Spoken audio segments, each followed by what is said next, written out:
आप लोगों के सामने एक लघु कथा प्रस्तुत करने जा रहा हूँ, जिसे मैंने लिखा है। बढ़ती आबादी के साथ हमारे देश में बेरोजगारी बढ़ती जा रही है।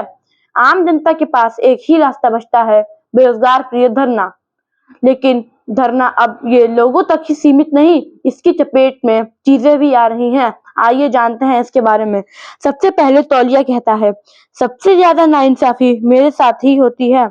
मेरा इस्तेमाल सारे घरों में तो नहीं, पर जहाँ होता है वहाँ जैसे मेरा इस्तेमाल होता है, फिर मेरा शरीर पोंछने के बाद मुझे बॉल की तरफ फेंक दिया जाता है। फिर वॉशिंग मशीन कहती है, मेरा इस्तेमाल हर घर में तो नहीं, पर जहाँ इस्तेमाल होता है वहाँ अंग्रेज जैसे हिंदुस्तानियों पे किया करते थे वैसा जुल्म होता है। मेरे साथ जैसा होता वैसा किसी के साथ नहीं। अहंकार से पन्ना कहता है, तुम लोग इतने में ही थक गए। अगर मैं ना रहूं तो कुछ नहीं हो सकता। किसी के इस्तीफा का फरमान हो या किसी की नियुक्ति का, किसी के मौत का फरमान ही क्यों ना हो, मेरे बिना कुछ नहीं हो सकता। पेन पेंसिल कहते हैं, तुम ये कैसे भूल सकते हो कि हमारे बिना तुम अधूरे हो। हाँ हाँ ठीक है। तभी कपड़े कहते हैं, मेरे बिना इंसान कहीं नहीं जाते, मेरे बिना इंसान अधूरा दिखता है। मैं तो सोच रहा हूँ कि खुद को एक शरीर का अंग घोषित कर दूं। ताना मारते हुए पन्ना कहता है, हाँ हाँ, फटने के बाद फिर तुम ही तो पोछा बन जाते हो। सभी चीजें हंसने लगती हैं।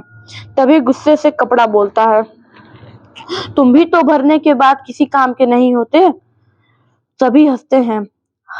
मेरे भरने के बाद बच्चे मुझसे नाव, जहाज, अन्य बनाते हैं, तो मैं बर्बाद कैसे हुआ। तुम ये कैसे भूल सकते हो कि मेरे भी कई इस्तेमाल हैं, लेकिन इंसानों को करने ही नहीं आते।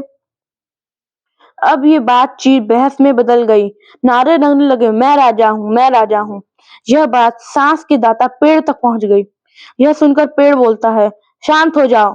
पेड़ गुस्से से कहता है, तुम ये कैसे भूल सकते हो कि तुम अ, हो कि तुम्हें इंसानों ने ही बनाया है, और तुम्हें उनका एहसानमंद होना चाहिए। और वॉशिंग मशीन, तुम ये कैसे भूल सकते हो कि तुम्हारा आविष्कार भी इंसानों के हित के लिए ही हुआ था। और पन्ना, तुम तो मेरे ही अंश हो, तो तुम्हारे ऊपर अहंकार शोभा नहीं देता। और पेन पेंसिल, तुम ये कहते हो कि तुम्हारे बिना पन्ना अधूरा है। असल में तो पन्ना के बिना तुम भी अधूरे हो। तभी पेड़ की बात सुन के सारे बोलते हैं, शर्मिंदा हो जाते हैं सभी, और नारे लगने लगते हैं, जय हो पेड़ राजा की। शुक्रिया।